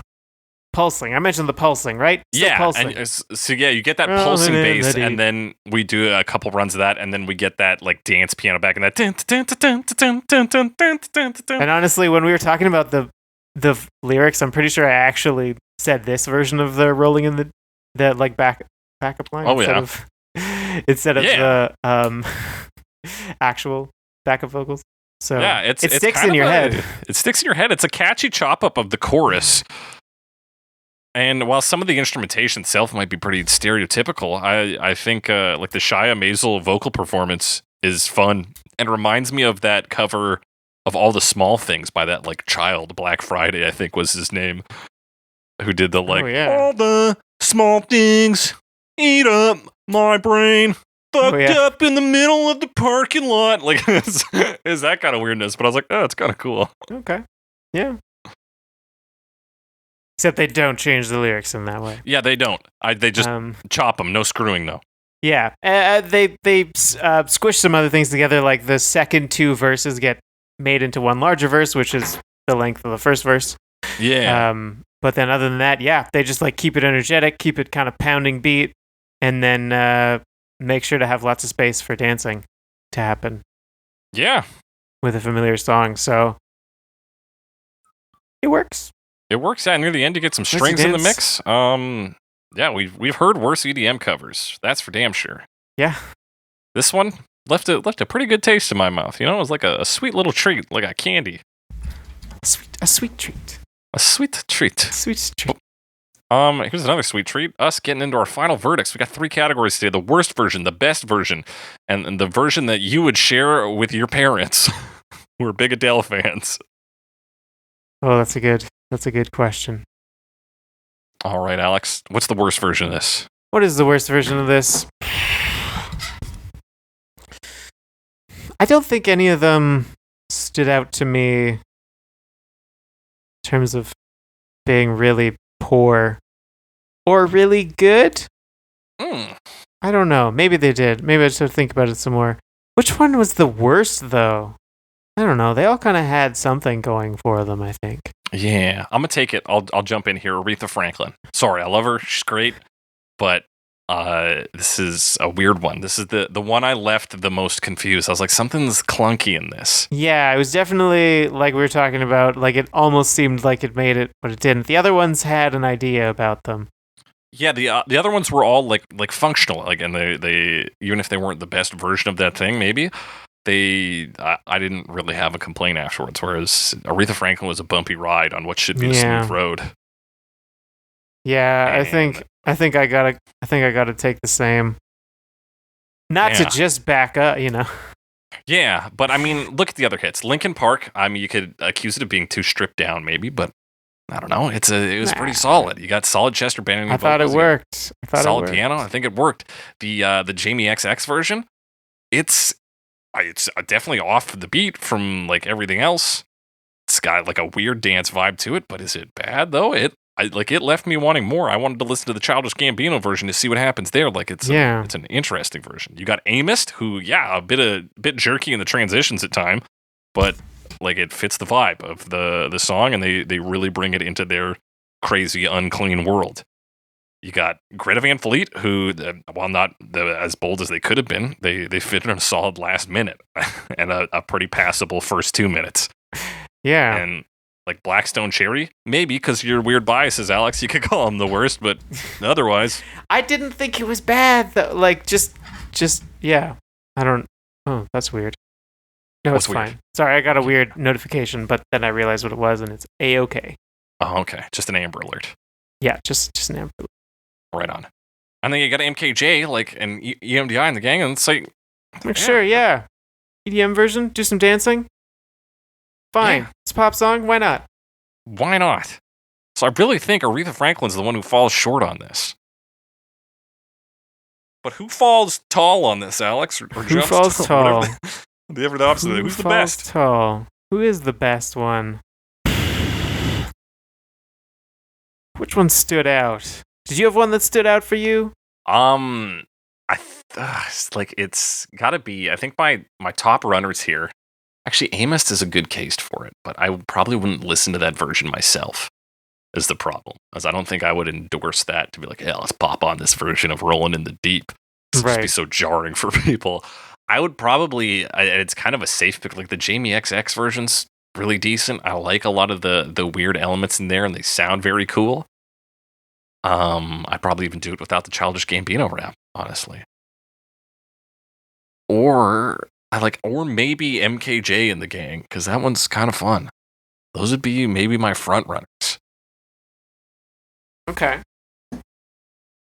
I do have a little fondness for Greta Van Fleet, so I'm not sure. I'm gonna give it to. Fuck, you know what? I'm gonna give it to Amyst. They're out there. They're making this their own. It was a wild version, It was. and maybe it is not for everyone, but it's for them. They made it for them. They made it theirs, and it sounds well put together. So there you go, Amyst. That's wild. I didn't think I was gonna pick that one, but sure. Hey, there you Yeah. go. What do you got for me, Alex? Because it amused me, I think, and like in theory ticks a lot of boxes, and I'm struggling with this decision, so I'm trying to like break it down. I think I have to give it to the Jamie XX version.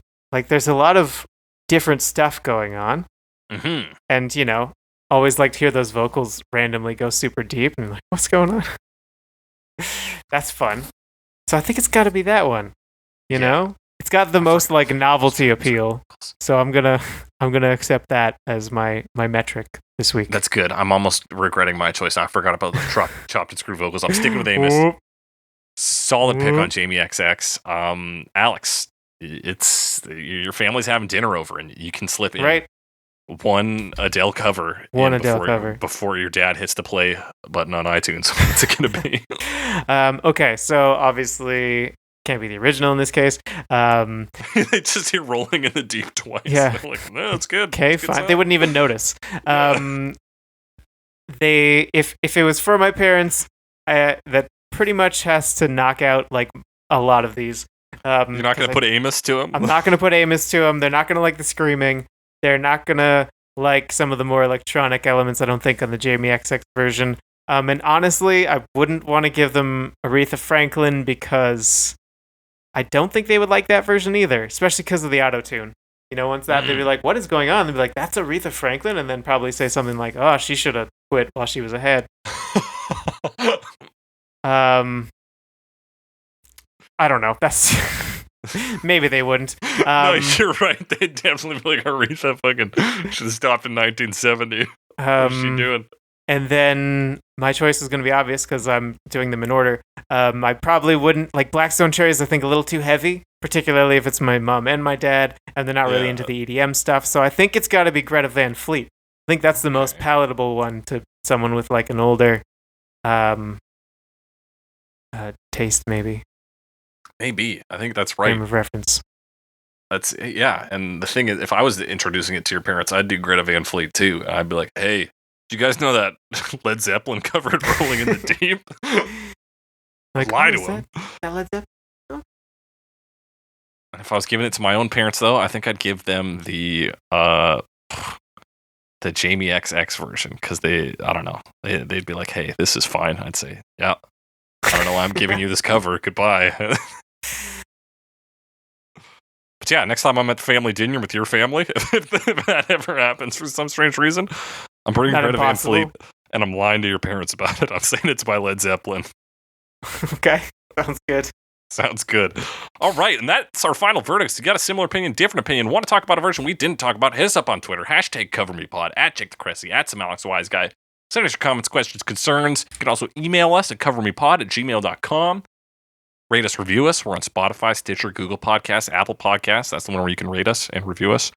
And your favorite podcasting apps. Tell your friends about us. We don't have a marketing budget, but we do have a budget for doing this, and that's not much because it's, in terms of money cost, pretty easy to produce. We did all the upfront costs. We're good. That's the end of today's episode. And as we always say on Cover Me, tears are going to fall. Listen in to Cover Me.